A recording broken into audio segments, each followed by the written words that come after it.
Bonjour et bienvenue à cette revue de whisky. Aujourd'hui, on va regarder ensemble le Bushmills 10 ans qui est fabriqué en Irlande.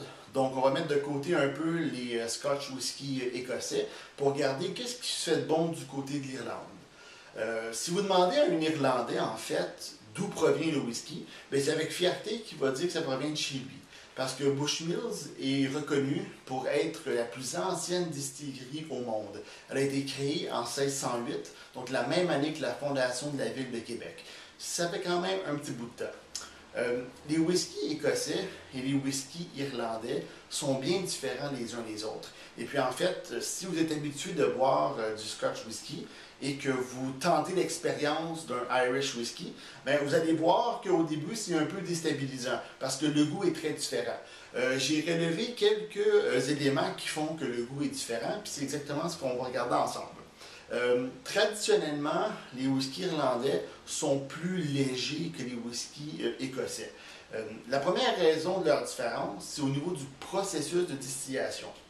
Les Écossais utilisent beaucoup plus des pot still, donc des grands pots de plusieurs milliers de litres dans lesquels ils vont faire bouillir cette bière d'où vient le whisky. Et puis en fait, ils vont le faire par l'eau.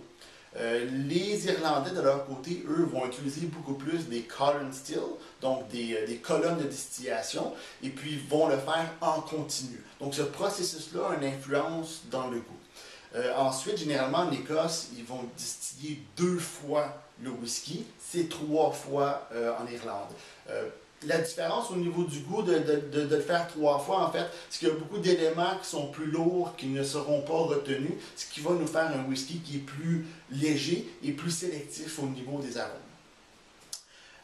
Ensuite, les tonneaux de vieillissement.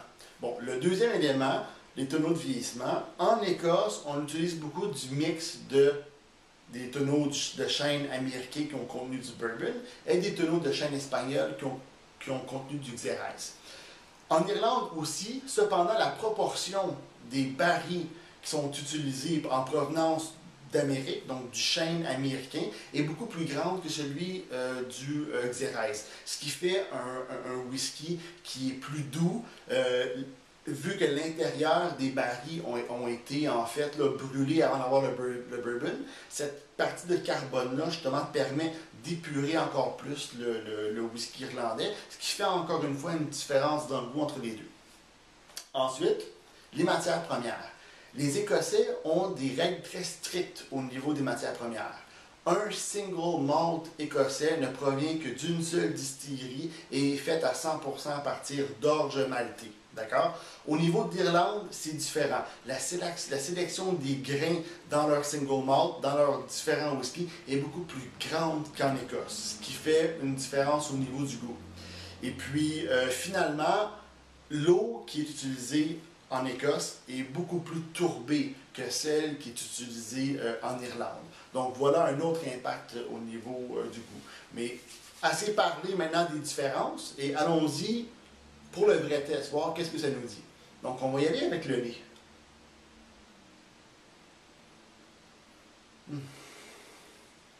C'est très, comparé au single malt écossais, c'est très doux, c'est très léger. Et il prend quand même assez de temps pour s'ouvrir.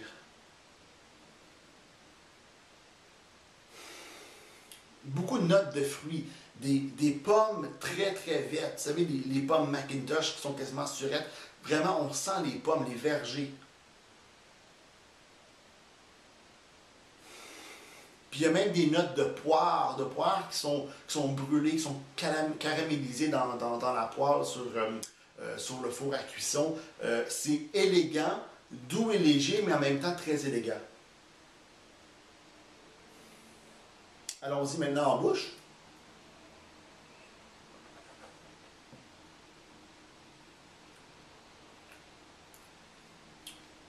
Ouais.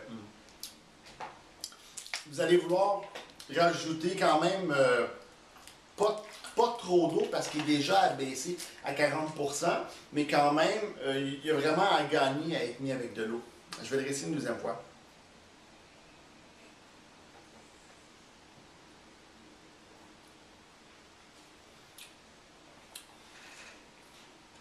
Il y a un goût de de caramel, mais non sucré, pratiquement comme du beurre.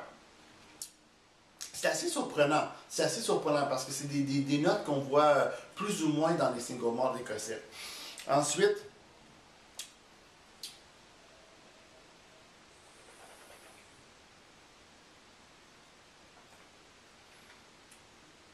il y a définitivement des notes de bourbon. On peut voir l'influence du chêne américain.